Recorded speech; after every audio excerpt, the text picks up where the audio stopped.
Well, people finally got their prayers answered last week as Nintendo finally revealed the Switch 2, but nothing else. We literally got the hardware exists and Mario Kart 9. We covered that in a live reaction previously. We've also got some PlayStation news to talk about. Unfortunately, some canceled projects and learning more about what could have happened to Microsoft back in 2021. Let's jump into some game news. Welcome back to the channel, everybody. Good to see you. Happy you're here. Let's start with Game Pass. Here we are. Game Pass, the second wave of January. They usually split it into two parts. A lot of games coming out over the rest of the month in Game Pass. We'll just run through them real quick. We got Sniper Elite Resistance, Lonely Mountain Snow Riders, Orcs Must Die Death Trap. This actually looks fun. Citizen Sleeper 2. I heard this is pretty good. And then Eternal Strands. Some people were excited for. Far Cry New Dawn. Gigantic Rampage Edition, which is kind of surprising that wasn't already in Game Pass. Shady Part of Me. All right. Starbound. This always looked interesting. Flock. Looks fun. Kunitsugami. Path of the Goddess. If I can read the subtitle from over here. Magical Delicacy, Chia, and the Case of the Golden Idol. So a lot of variety here, if I'm looking at this right. But let's scroll down to the part we all want to know what's leaving Game Pass at the end of the month, because that is always an update. All right, leaving January 31st. Anuchard, Broforce Forever, Darkest Dungeon, Death's Door, Maquette, and Serious Sam Siberian Mayhem are all getting out of Game Pass. So if you haven't played them yet, you're losing time. Anyway, some good releases though. Some fun stuff here. Big games, small games, gigantic, literally gigantic. All right, hey, I did say Path of the Goddess. Anyway, getting distracted. Gigantic Rampage Edition. I was actually surprised at this. Like, this was a premium thing that like I thought Microsoft saved. Sort of. I don't know the whole story behind it. I just remember it was canceled and then it came back. So that's kind of cool. I may check that out now that it's coming to Game Pass. Very neat. All right, let's move on. We've got Hollow Knight Silksong developer gives hopeful update. Remember that game 6 years ago? Says game is real. Hollow Knight Silksong fans are so desperate for any bit of information about the game that they started asking whether it was abandoned. Developer Team Cherry has assured fans that development is going smoothly and the game will indeed launch at some point. Yes, the game is real, progressing, and will release, said Team Cherry marketing and publishing lead Matthew Griffin in response to a fan asking about Hollow Knight Silksong's development. Unfortunately, he didn't provide any other details. And so that's pretty much it. Like, that's all that happened, is it was like a tweet, a response to a tweet even, that just was like, hey, is the game real? We're all losing hope. And then it was like, hey, it's real. It's coming. Just eventually. I believe it's been delayed at least twice now. And that's just for whatever reason. I mean, knowing the details, or seeing the details in the original Hollow Knight, it's not surprising this is taking longer than we would expect, because I mean, there's a lot of animations and stuff to cover, and sound design, and interesting boss design. Like, Hollow Knight's so good, so it's not surprising we still don't have Silksong, but it is a little disappointing. Hopefully it comes out and it doesn't end up being like Duke Nukem Forever, where it finally released and it wasn't great. I don't think that'll be the case here. I feel like Team Cherry is just putting their best work out there, and sometimes that takes time. So hopefully our patience is paid off. I'm a newer fan to Hollow Knight, so I'm looking forward to this, but I haven't been waiting as long as everybody else has. Anyway, let's move on. I thought this was interesting. Genshin Impact's developer to pay $20 million fine to settle FTC charges. Singapore-based Cognosphere is banned from selling loot boxes to teens under 16 without parental consent. This is from The Verge. I thought it was interesting. I found this last week, towards the end of the week, but the FTC announced on Friday that Genshin Impact developer Cognosphere has agreed to a $20 million settlement and several restrictions on how it sells loot boxes and manages children's personal data. According to the FTC, the company actively marketed its loot boxes to children and misled players about their odds of winning prizes. Cognosphere allegedly also deceived children and other users about the real costs of in-game transactions by requiring them to buy virtual money that involved multiple currency exchanges. Players often spent hundreds of dollars on prizes they stood little chance of winning, according to the Bureau of Consumer Protection Director Samuel Levine. So here's the thing, though. That's how this game is structured. And if you guys have watched me play Genshin or Star Rail at all on any streams where I have, the game is menus that require you to exchange things for other things to fill out trees and other stuff. So it's so weird that this is just now an issue. And like, it's not surprising. Hey, XN, what's up, dude? Discovering companies use FOMO and RNG against you? No, not at all. Quite the opposite, in fact, realizing that other people are discovering that companies use FOMO and RNG against their children. All right, the complaint filed by Department of Justice also accuses Genshin Impact developer of marketing to kids, gasp, using approaches like posts on social media channels and in-game banners. Of course they do. The company then allegedly collected their personal information in violation of the Children's Online Privacy Protection Rule. Once the settlement is approved, the company is required to delete any data for children under 13 whose parents haven't consented to their data being collected. Other requirements of the settlement include that Cognosphere must offer an option to buy loot boxes directly and not just through virtual money. Excuse me, I'm so sorry, chat. It is also forbidden from misrepresenting pricing, features, and winning odds for loot boxes, and it must disclose exchange rates for multi-tiered virtual currency. Why are we surprised by this? Like, this is something that the game has been built on. It's all gotcha mechanics. It's random chance. Where was I? Company, but if you make it harder to spend money and don't exploit children, mature people might not be dumb enough to be manipulated. Right. It's just like, you know, we thought the loot box thing was over, but so long as these games exist, especially on the mobile market, this kind of stuff is always going to happen. I didn't think Genshin was that bad about it, to be honest, but I don't know. Some of that marketing and stuff I'm immune to, but I'm starting to see it through my own kid's experience with her exploring like video games and stuff and just figuring out what she wants to do. Fortnite, she asked me for a lot of V-Bucks, and it was like, hey, let's wait a second. Same thing with Fall Guys. She immediately was like, I want this skin. It's in the battle pass. I was like, well, you're not even close to unlocking it. So, yeah, the fine is okay. It makes sense. Sure. Cognosphere did stuff they shouldn't have done. But parents really need to like sit down and see what their kids are playing and know how it works.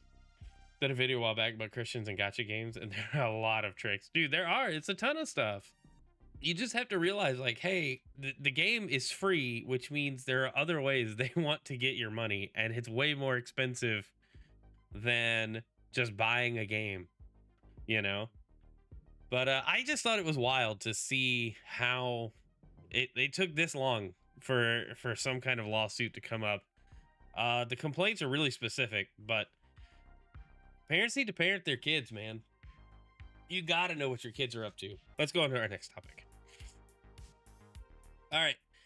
Switch 2 was announced last week. We did a whole reaction to it. I'm not covering it again. I'm not hanging out here. I just wanted to point out that the video has 19 million views in almost a week, and I find that very impressive. It hit #1 on trending on launch day, and it's just a nice segue into our actual topic about the Switch 2 this week. And that is Twisted Voxel reports this. Nintendo Switch 2 hardware power is reportedly attracting third-party studios with ambitious AAA projects. The hardware capabilities of the Switch 2 successor, the Switch 2, are attracting third-party studios with ambitious AAA projects based on a new report.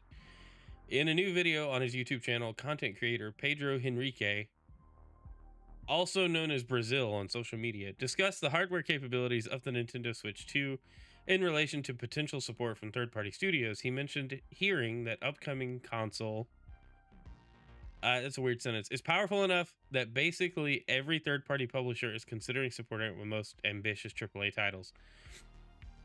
According to the content creator, the situation with third-party support on Switch 2 is very different from what has happened in the past, where some publishers would only support Nintendo platforms with ports of older games or more recent ones that wouldn't be technically ambitious. I think we're just, we expect it to be more powerful because it has to be more powerful. The Switch 1 hardware lasted as long as it did because it was established, and Nintendo knows how to, like, you know, work the hardware that they develop as long as it can possibly go. Um and the Switch 1 wasn't exclusively Nintendo's work. It was heavily Nvidia's X1 chip, and it, again, it was a super old thing. It was super old, but it was old enough when the Switch 1 launched that we had our concerns. And the biggest thing throughout the Switch 1's lifespan was, when are we getting a Switch Pro? When are we getting a more powerful Switch? So here it is. This is it. I think the biggest thing is that if the developers weren't on board, that would be a warning sign that the Switch hardware is not powerful enough. And so we saw the slide last year about people partnering with Nintendo, and it had a bunch of names that we've seen. They've made games before on the Switch, but now we should see more graphically impressive, more technically demanding games on the Switch too. I think it's like not really a surprise here. I just thought it was interesting that people are talking about it, and AAA projects are coming back to Nintendo platforms, I guess. Nintendo had a gajillion games, didn't limit indies much. Right, like that's the other thing. The Nintendo store has so much stuff on it that people are actually developing tools. I think Nintendo Life has a tool to filter down the Switch library, the Switch store eShop. Couldn't think of it. Anyway, uh, point is, like, yeah, we should expect third-party devs to be super on board with this hardware. I can't wait to see what the specs are. Hopefully, we'll find that out in April. So anyway, I just wanted a quick mention of that. I thought it was interesting that we're like getting excited. Heavy rumors that Call of Duty, Halo, Flight Sim are all coming to Switch too. So we'll see. We will see. All right. Okay. So I thought this was interesting. A while back, a Windows 11 update broke some Ubisoft games. Well, that's now fixed. So Microsoft's mega update is coming soon to a PC near you. It was on Microsoft to fix. I mean, they broke the games, but it was specifically Ubisoft games that were broken by Windows 11 24H2 update. Good news, Microsoft says the crashing problems are resolved, seemingly due to a plethora of hot fixes deployed by Ubisoft. Interesting that Ubisoft had to fix it, but anyway, the Windows 11 24H2 known issue page has been updated to reflect the status as of 17 January. Star Wars Outlaws and Avatar Frontiers of Pandora are no longer affected by this issue due to a temporary hot fixes deployed by Ubisoft. While these fixes mitigate the crashes, players might still experience some of the performance issues. Okay, so Assassin's Creed Odyssey, Origins, and Valhalla are no longer affected by this issue due to fixes deployed by Ubisoft. Updates have resolved, blah, blah, blah. Okay, it's just details around like the hot fixes. But hey, Ubisoft fixed them after Microsoft broke them. I really think Microsoft should have like helped, maybe. I don't know. They probably did. It's just weird that a Windows update broke specific Ubisoft games, and then Ubisoft's like, oh wait, we specifically fixed them. It just took a minute. And then Microsoft is reporting that these things are fixed. Weird. Right? Very weird. But good if you had trouble with those games, they're now fixed. When the next crisis shows up in 2030, the drivers could actually make it so it will run decent in the future. Fair enough. Fair enough. All right, let's move on. All right, the future that almost was. Microsoft considered shutting down Xbox in 2021, opted for studio acquisitions to boost Game Pass. So this was wild to think about, but Microsoft considered shutting down its Xbox division back in the year 21. But it ended up opting for studio acquisitions instead in order to boost Game Pass. Information has learned from sources that Microsoft CEO Satya Nadella had faced the pivotal decision of shutting down the company's Xbox and cloud gaming business in 2021. With Game Pass in its infancy at the time, the software giant could either invest heavily to bolster its gaming division or shut it down altogether. Nadella ended up going with the former, initiating a bold acquisition strategy that included purchasing Bethesda Studios for $7 billion in 2021 and Activision Blizzard for $75.4 billion in 2023. As per the source, the acquisitions were intended to fortify Microsoft's position in gaming and cloud services by adding major franchises like Elder Scrolls and Call of Duty to its portfolio.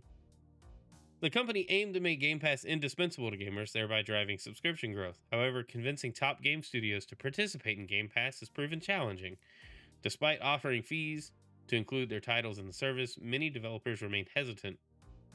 Gus Zinn, a portfolio manager at the Macquarie Science and Technology Fund, remarked, "I just think the majority of the game market doesn't really want a Game Pass." Beyond Game Pass, Microsoft also envisioned leveraging the Activision deal to promote its Azure cloud platform.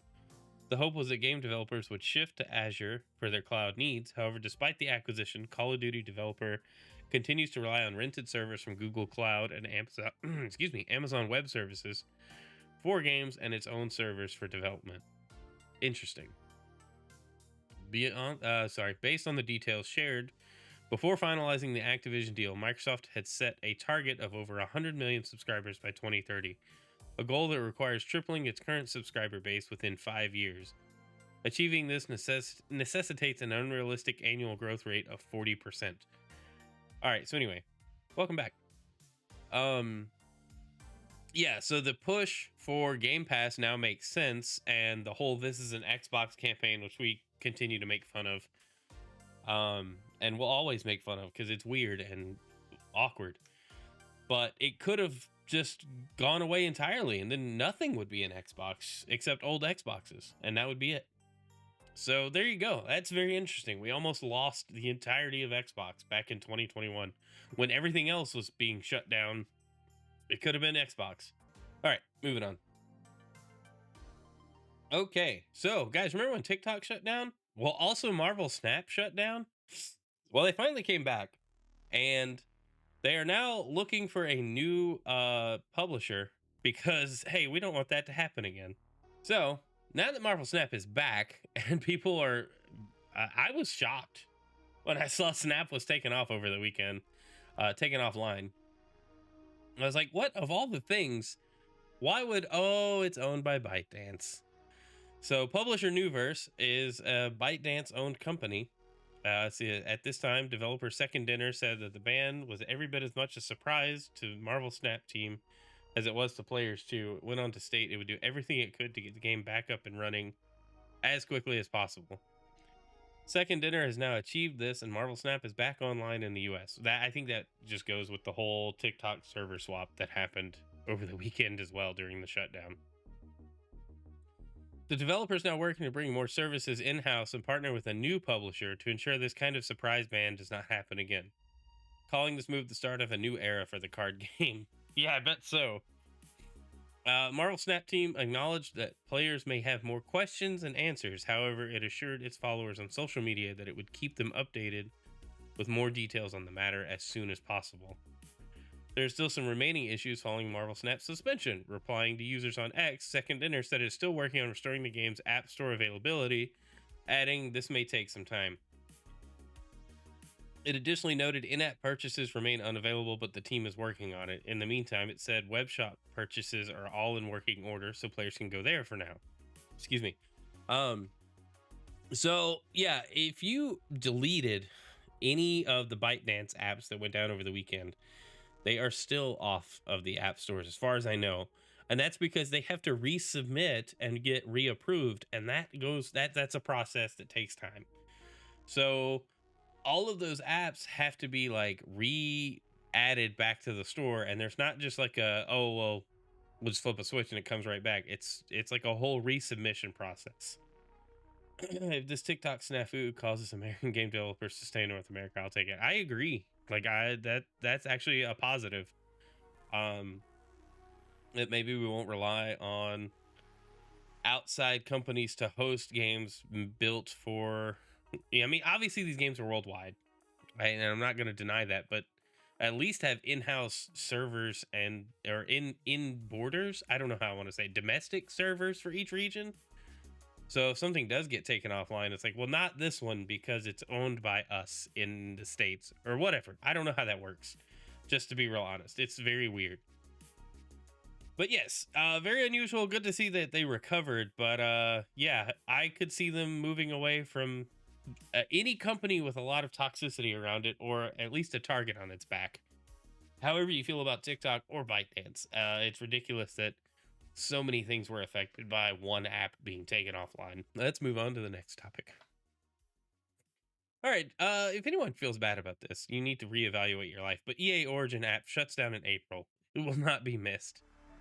2011 to 2025. I got an email about this actually. I should have just pulled up the email. Basically, the email and here the article summarizes it here. But EA had Origin come out to compete with Steam. Nobody liked it. It was awful. It's still awful. EA released a new app that's slightly better. Microsoft stopped supporting 32-bit software, which Origin was, and you have to upgrade to a 64-bit PC, which if you're not using today, you need to upgrade because nothing is still doing it. Hold on, I'm going to try to care less. Nope, can't care less. But the EA app is a 64-bit better version of Origin, and I say better in that it's more functional, but it's still not Steam or even Epic Game Store. I don't know. The EA app is weird to me. But yeah, so you have until later this year, 17th of April, so you'll know more about the Switch 2, and you won't be able to use Origin in April of this year. Interesting times. But rip, and everyone cheered. The end. All right, let's talk about Sony and all the canceled things that we're learning about. Starting with an unannounced God of War live service game, because those phrases needed to go together. God of War wasn't okay enough just being a fantastic single player experience. And instead, we needed a live service multiplayer loot box sim game. Sony's list of live service projects is losing 2 games that were in development by Bend Studios and Bluepoint Games. Reminder, Sony went all in on live services a few years ago. It was like, hey, we're gonna finally catch up to what everybody's doing and do live services because that's what everything says we should do, and that's where the money is. And then now we got this article from Richard Lawler on The Verge. Just a couple years ago, Sony had a dozen new live service games in development, but that number keeps dropping. It was already down to 6 by the end of 2023, before the well-received launch of Helldivers 2 and the disaster that was Concord in 2024. Now, Bloomberg's Jason Schreier has confirmed with Sony that 2 unannounced live service projects have been canceled. One was from Siphon Filter and Days Gone developer Bend Games, while Schreier reports the other shuttered title was a live service God of War game that Bluepoint Games has been working on for the last couple of years. Bluepoint Games is one of several developers Sony acquired in recent years as it was building up a queue of live service projects, with many ports and remasters under its belt, including Demon's Souls, the first 3 Uncharted games, Shadow of the Colossus, and others. Now Schreier says the studios won't close, but there's no word yet on what their next projects will be. The live service approach to gaming once seemed wide open, following the success of Fortnite and other titles, but games like Concord, Anthem, and Redfall have shown how difficult it can be. At Sony alone, the list of canceled service titles Bloomberg has already reported on, including the Spider-Man game revealed by Insomniac ransomware breach. Oh yeah, I forgot about that. Twisted Metal, and a Destiny-linked game from Bungie called Payback. However, we're still expecting to hear more about Bungie's revived Marathon Extraction Shooter and Fair Games, a PvP heist title from Haven Studios. So, yeah, didn't need a God of War live service title, and it's finally time they realized that. It was probably a good call. I'm just gonna say. But let's go to our next topic here. We learned just this week NCSoft's Horizon MMORPG has seemingly been canceled. One of the 2 Horizon multiplayer projects has been canceled, a recent report claims. This is from VGC. According to South Korean site MTN News, publisher NCSoft has canceled projects being worked on at 3 studios codenamed H, J, and Pantera. Although the story doesn't give any further information on the projects, it's been reported for some time that Project H was the code name for an MMO based on Sony's Horizon franchise. Now, according to the report, it seems Project H has ceased development, with developers previously tied to the project leaving NCSoft. It's reported that developers who didn't leave following the cancellation have been moved to different projects across the company. Okay, that makes more sense. The company signed a strategic global business partnership with Sony Interactive Entertainment in 2023 following reports that Sony and NCSoft had struck a deal to create an MMO based on Sony's franchise. Quoted, partnering with NCSoft advances our strategy to expand beyond console and broaden PlayStation's reach to a wider audience. Then SIE boss Jim Ryan said at the time. Like SIE, NCSoft shares a similar vision in creating high quality, impactful entertainment experiences for players everywhere, and together we're excited to collaborate to push the boundaries of gaming further. It's believed the project may have been a victim of layoffs that took place at the company in October. VGC has contacted NCSoft for clarification. Images of Project H, or Skyline as it was referred to internally, appeared online last year. This is a separate project from the multiplayer Horizon title that is being developed internally at Sony, which we still don't know much about, and it may also be canceled at the rate they're tanking their live service games.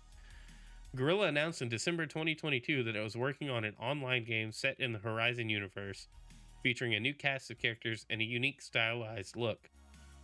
Last week, it was claimed that Sony had canceled 2 live service games that were in development, including a multiplayer God of War title, which we just covered. So yeah, what's going on at Sony? Did the live service trend die for the investors? Was the writing on the wall that these games were not going to be the next Fortnite? Did they finally realize they should have just tried something else? Stick with what you know. It's very interesting that all of these cuts are now affecting a specific. The Suicide Squad happened. That's very true, and we did talk about that. How the end of that game. But see, that was a game that was built and then forced into being a live service game, and so that hurt it doubly so, because they had an existing project and then it needed more dev time to make it a service game. They saw what happened. I hope everybody saw what happened there. They realized no matter how good the game could have been or how enjoyable it might have been after launch, it still was a weird mess of features and things that nobody really wants when they play a game. So, I think that's fair. I think it's a fair approach.